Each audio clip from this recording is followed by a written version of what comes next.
Miss Nelson's kids were all in their seats. They were all very nervous. Some of them had not slept all weekend. "If we get the swamp, I'll just die," said one of the kids. They heard footsteps in the hall. Slowly the knob turned and the door opened. It was Mr. Blansworth, the principal. "I shall properly take over this class," he said.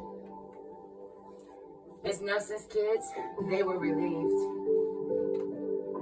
But they soon learned that Mr. Blansworth, he was not a lot of fun. All morning, Mr. Blansworth tried to amuse the class with his corny card tricks. "Oh, brother," said the class. That afternoon, Mr. Blansworth showed the class his favorite shadow pictures. "This is kid stuff," said the class. The next day, Mr. Blansworth, he demonstrated his favorite bird calls. But they were not a success. And for 2 days, Mr. Blansworth showed slides of his goldfish Lucille. Miss Nelson's kids, they had never been so bored. While dusting erasers in the schoolyard, 3 of the ringleaders of 207 discussed the situation.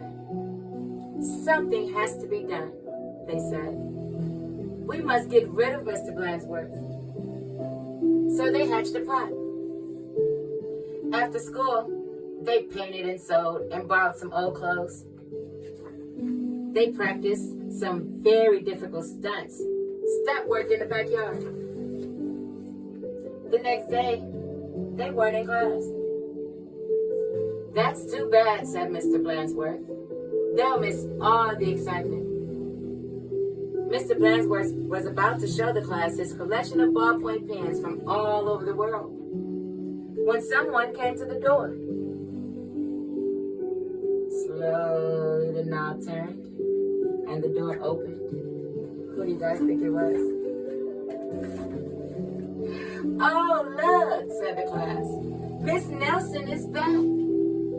A tall and lumpy Miss Nelson tottered into the classroom.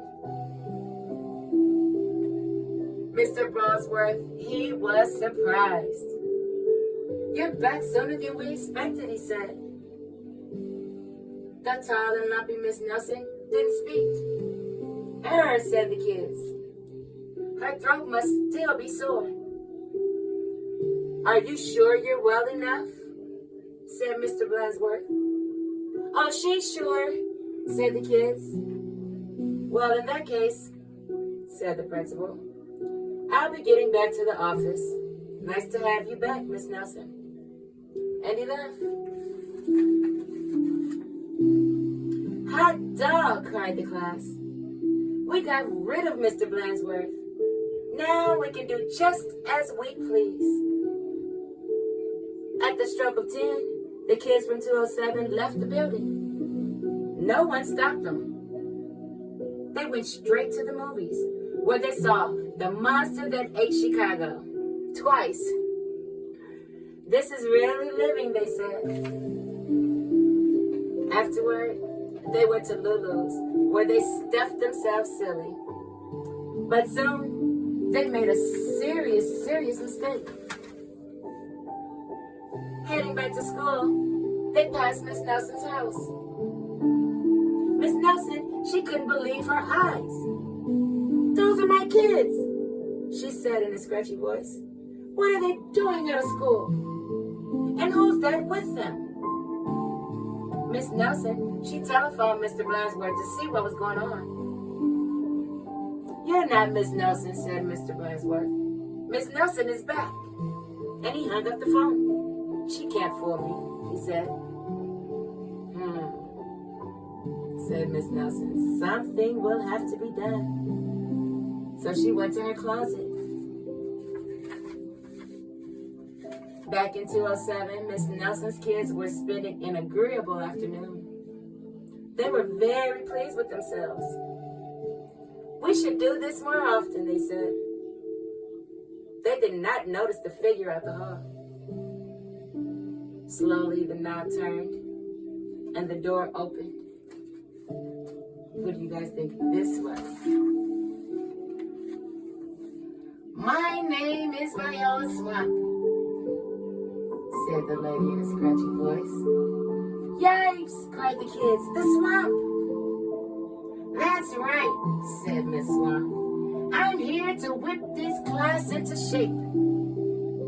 Get back into those desks on the double. The class did as was told. The big kid from 309, he was certainly right. Miss Swamp was a real witch. She knew how to get results. The class did a whole week's worth of work in no time. We shouldn't have gotten rid of Mr. Blansworth, they said. Pipe down, said the Swamp. Or, just then, under the desk attracted her attention. It was a mask. Aha, said Miss Swamp.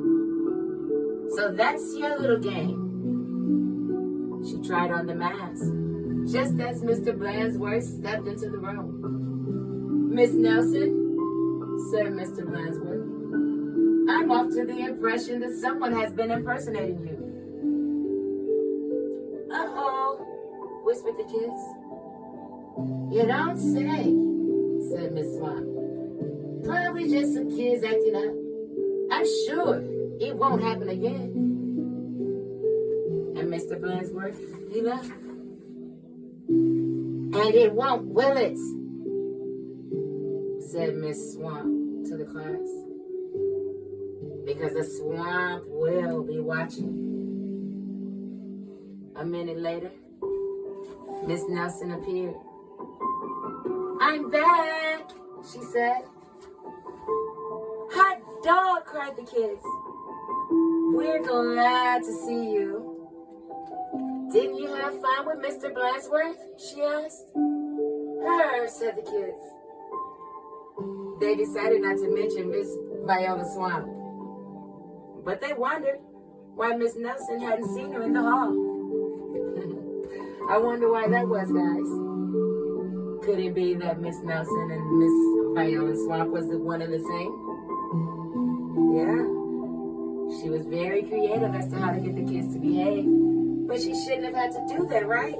Because she asked them to behave before she left for her little extended getaway.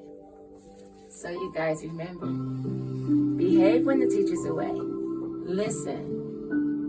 And you guys, gain your power, your knowledge. Read a book. Bye guys. See you next time.